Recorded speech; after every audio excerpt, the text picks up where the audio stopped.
Благотворительная акция «Доброе сердце» Амарах Сюрех объявляет сбор средств в помощь Софии Вербицкой 2015 года рождения на плановый осмотр после проведения санации рта в Центральном научно-исследовательском институте стоматологии и приобретения перевязочного материала. Диагноз – булезный эпидермолиз. Чтобы помочь Софии, вам достаточно отправить сообщение на короткий номер 3443 со словом «Якутия», пробел и сумма пожертвования. Поможем Софии вместе!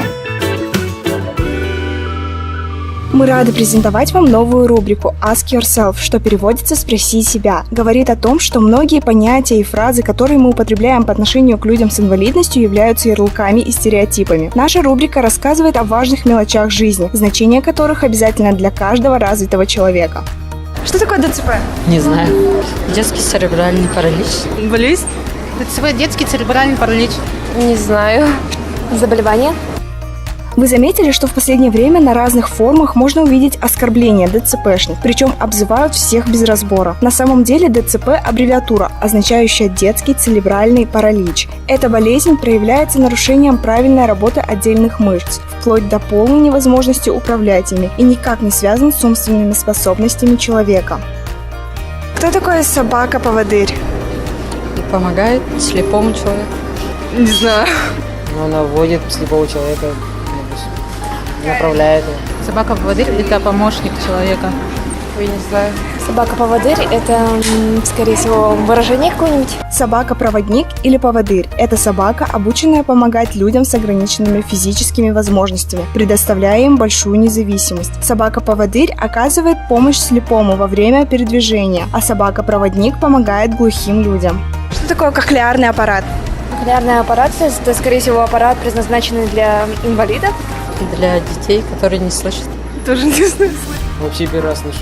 Этого я не знаю, к сожалению, к своему. Не знаю. Кохлеарный имплант – медицинский прибор, позволяющий компенсировать потерю слуха некоторым пациентам с тяжелой степенью нейросенсорной тугоухости. Он отличается от слухового аппарата тем, что состоит из внешней носимой и внутренней имплантируемой части. Таким образом, кохлеарный имплант решает проблему поврежденных или погибших волосковых клеток улитки, передавая информацию о звуках окружающего мира по системе электродов непосредственно к слуховому нерву. Что такое доступная среда? Доступная среда – это та среда, которая доступна в буквальном смысле для всех, как и в физическом плане, так и в нравственном. Не знаю. Это детские сады, школы, чтобы были доступны для детей-инвалидов. Без понятия. Доступная среда – это среда, в которой, так сказать, все доступно. Доступно развитие твое. Доступная среда – это прежде всего сочетание требований и условий к городскому дизайну, инфраструктуре объектов и транспорта, которые позволят людям с инвалидностью свободно передвигаться в пространстве и получать необходимую информацию для осуществления комфортной жизнедеятельности. Создание безбарьерной среды для людей с инвалидностью является первостепенной задачей любого развитого общества, а также актуальным направлением социальной политики государства. Доступная среда – это комплекс мер для возможности реабилитации людей с инвалидностью. Почему детей с синдромом Дауна называют солнечными детьми? Потому что они очень добрые, ласковые. Они приносят добро. Это особенные дети. Верно, их называют солнечными, так как они вечно улыбаются. Детей с синдромом Дауна называют солнечными детьми, так как их диагноз является по-настоящему солнечным. Они отличаются своей невероятной добротой, отзывчивостью и искренней улыбкой. Именно поэтому их называют солнечными детками.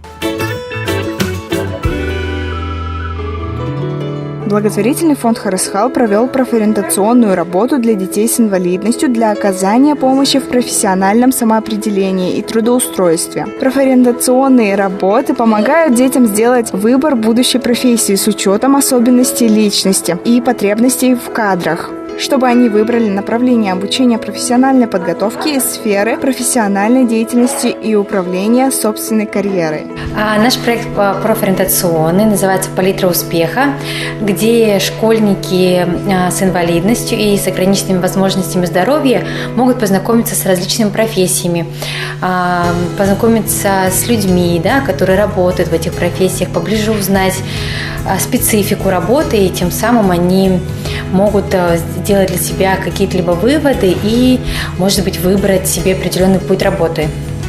Чтобы стать участником нашего проекта «Палитра успеха», можно следить за новостями в нашей инстаграм-страничке.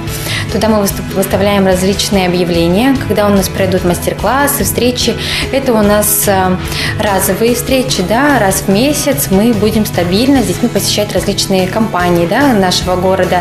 Профориентация прошла в виде похода в новый кинотеатр «Емельян». Руководство с радостью рассказали детям о профессии киномеханик, ведь без него не начинается ни один фильм. Он не только включает и выключает кинопроцессор, но отвечает за качество демонстрации фильма. Также, благодаря современной киноаппаратуре и цифровому формату в кинотеатре «Емельян» один киномеханик одновременно обслуживает 3 кинозала. В рамках профориентации мы сегодня пригласили слабослышащих детей и рассказали про профессию киномехаников и вообще как работает сам кинотеатр. Да? Показали сердце кинотеатра, да? То есть это место, откуда идет весь фильм в 3 залах. И начинается волшебство. Проведение профориентационной работы в виде экскурсии является одной из самых эффективных форм. После вступительной беседы учащиеся ознакомились с производством, где в сжатой форме давалась характеристика работы, коллектива, рабочего места киномеханика. По итогам выполнения элементов профессиональной пробы учащиеся проанализировали характер труда в данной сфере деятельности. Требования, предъявляемые к личным и профессиональным качествам, сопоставили со своими способностями и склонностями. Мы приехали сюда, чтобы посмотреть фильм и узнать про профессии кинотеатра. Мне нравится кинотеатр. Получение образования для детей с инвалидностью является важнейшим фактором их успешной социализации и общественной жизни. Поэтому важно дать детям возможность опробовать профессию на себе, чтобы они могли сами решить, подходит ли им эта профессия или нет. Каждый ребенок уникален, и у каждого свой способ восприятия мира. В этом главный принцип инклюзивного образования. Инклюзивное образование – это возможность любого ребенка получать знания по программе с индивидуальным подходом. Это значит, что ваш ребенок получит равное внимание с учетом его особенностей и возможностей. Выбирая школу для своего ребенка, проверьте, есть ли в ней инклюзивный подход. Дети должны учиться вместе.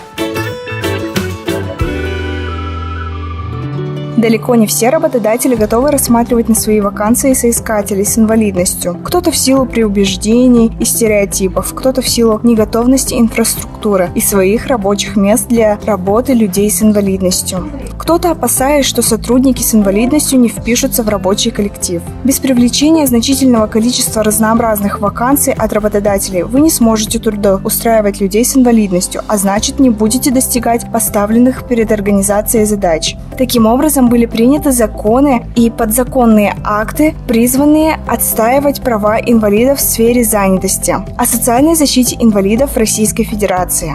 В Якутске решением вопроса занятости населения занимается Центр занятости населения. Соответственно, туда может обратиться и человек с инвалидностью.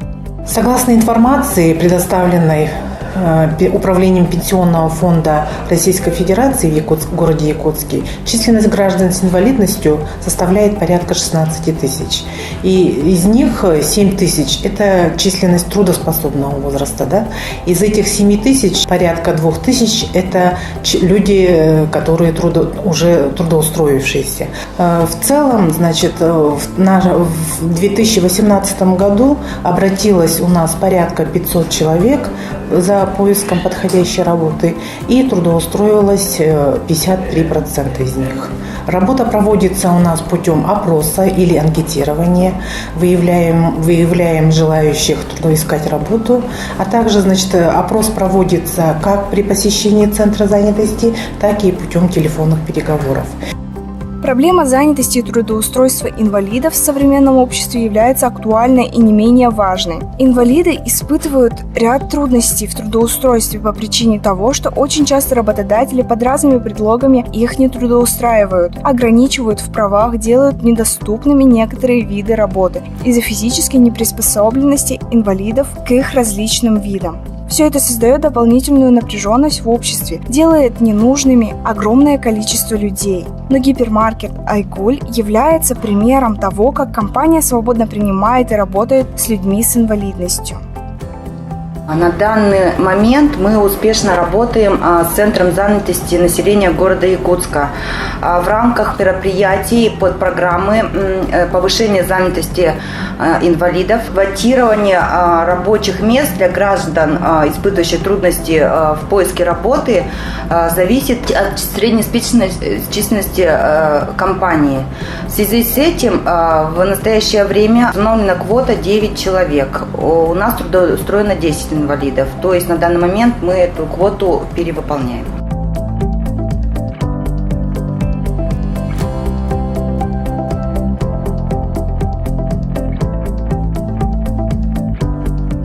Если у людей инвалидность, они не могут работу найти. А так здесь они устраиваются сюда на работу. А мне нравится.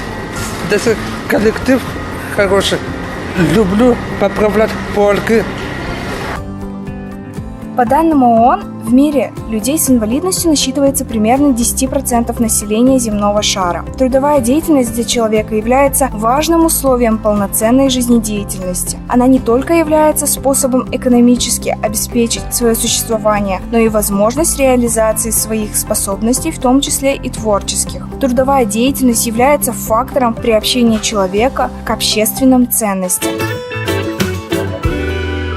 Благотворительная акция «Доброе сердце» Амарах Сюрех объявляет сбор средств в помощь Софии Вербицкой 2015 года рождения на плановый осмотр после проведения санации рта в Центральном научно-исследовательском институте стоматологии и приобретения перевязочного материала. Диагноз – булезный эпидермолиз. Чтобы помочь Софии, вам достаточно отправить сообщение на короткий номер 3443 со словом «Якутия», пробел и сумма пожертвования. Поможем Софии вместе!